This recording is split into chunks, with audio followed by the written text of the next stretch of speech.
ఇదే సిద్ధార్థ చంద్రబాబు నాయుడు నా చెల్లెల మీద షర్మిల మీద Hyderabad Jubilee hills road number 36 లో ఈయన బావమరిది బాలకృష్ణ లోకేష్ మామ ఈయన సొంత టవర్ ఎన్బికే బిల్డింగ్స్ నుంచి వెబ్సైట్లలో తప్పుడు రాతలు రాయించి ప్రచారం గతంలో చేయలేదా? పోలీసులు హైదరాబాద్ లో పోలీసులు దర్యాప్తులో ఇది తేలలేదా?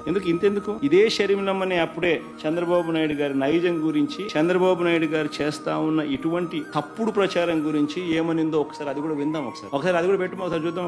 పోలీస్ వాళ్ళు చెప్తున్న దాన్ని బట్టి Hyderabad Jubilee hills road number 36 లో ఎన్బికే అనే ఒక బిల్డింగ్ ఉంది. ఆ బిల్డింగ్ నందమూరి బాలకృష్ణ గారిదని, ఆ బిల్డింగ్ నుంచే నాపై దుష్ప్రచారం జరిగిందని ఐపీ అడ్రస్ లను బట్టి పోలీసులు చెప్తున్నారు. బాలకృష్ణ గారి బిల్డింగ్ నుండి జరిగింది ఒకటైతే, ఈ సైట్లన్నీ, ఈ వెబ్సైట్లైనా యూట్యూబ్ లైనా, ఈ సైట్లన్నీ ప్రో టీడీపీ వాళ్ళ ప్రమోషన్ కోసం అంటే టీడీపీని ప్రమోట్ చేసేవి, ప్రత్యర్థుల్ని కించపరిచేవి. ఈ పోస్టింగ్లన్నీ బాలకృష్ణ గారి బిల్డింగ్ నుంచి ప్రో టీడీపీ సైట్ల నుంచి జరిగాయి అంటే బాలకృష్ణ గారికి దీంతో సంబంధం లేదు అని నేను ఎలా అనుకోను? సంబంధం ఉండడమో కాదు, స్వయంగా బాలకృష్ణ గారే నాపై ఈ నీచమైన పుకార్లు పుట్టించారని, వాటిని ప్రచారం చేశారు అని కూడా నేను విశ్వసిస్తున్నాను. బాలకృష్ణ గారి లెవెల్లో ఇది జరిగింది అంటే లోకేష్ కి, చంద్రబాబు గారికి కూడా ఈ పాపంలో భాగం ఉంది అనే నేను నమ్మాలి.